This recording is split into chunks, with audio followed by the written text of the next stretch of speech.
Kasi tawde ye. Chalo ba dangal? Ay, tumagayadre na eh. Kaya yun o. Ngarang, ayun ang wanda hangame na. Hoy, ganyan nung ay, di ba niya? Pwede kamarpay ba na, di ba niya ako? Ako sa kayo tawde na. Ado, khangdre tarse. Nung ay, di ba niya? Moijo, pati patman de ko, ado di. Haiti. Moiga dum kut thok na ba, ado di kaisu khande ba. Aduga nupi angang da adumai na. Haiti. Adumai na tawbududi ayo khitang nuaitedana.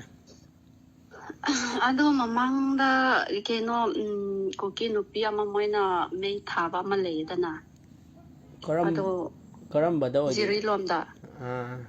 Kena may na thaba hatla may na thaba layeba ado maramda da moidi yam na sawa tension leba haitare duniba. Hat padi hat lamroy hojik siko. Ningol chakaw wada ga ama moi hoi se lam khangda badagi ahin kuki nupi ahin ama sange edana. Adu zo dum phajana thadokhi ne phajana wa hairaga. Haidi hoi nupi angang da di khut thada bane ba ko. Adu khangde ne angang ani angang macha pitukak yabudu. Adu gi kanna nungai tawai ta. Hayo na iso tumba ya de bani ka uying bada ko siam nungai de bani ka. Tawde na. Khangde da kamai tawtin. Hat kanu na haya kan ba so mina muk ai hat kene ba. Ya ka pot sunate. Do noi group ta gak tikam hai na dro. Hai na de hai ya me wari do. Da so chumba di na tamba ngamde khangba ngamde ko. Ojo Hada moi wakal ni kari ai dino aijo ai la tamne na lan ko ni chamna dum yang tare moi ai di ken ka na chiksin na leiba na te ba de upai leiti wa khoi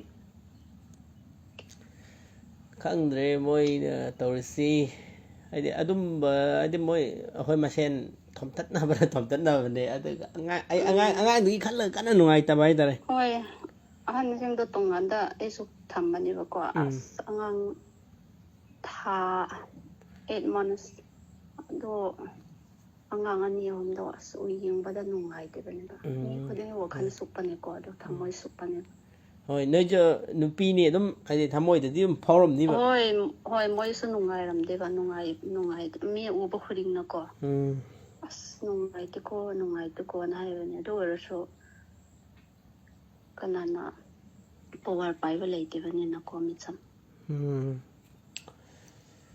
khangdre tarse tumba yade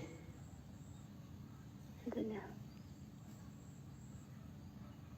chachar bo sak sadri ngali gana khoi ding ngan na cha ho ne matam bate ngan ja tho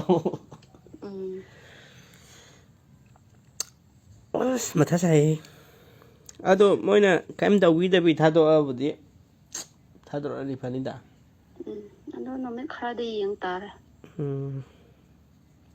nang jo ha be pau phangadi dum hairo message ta thamoi si kai ra bani pu bu ngamdre ba ado ni sko ge de no khang de tha tin sa re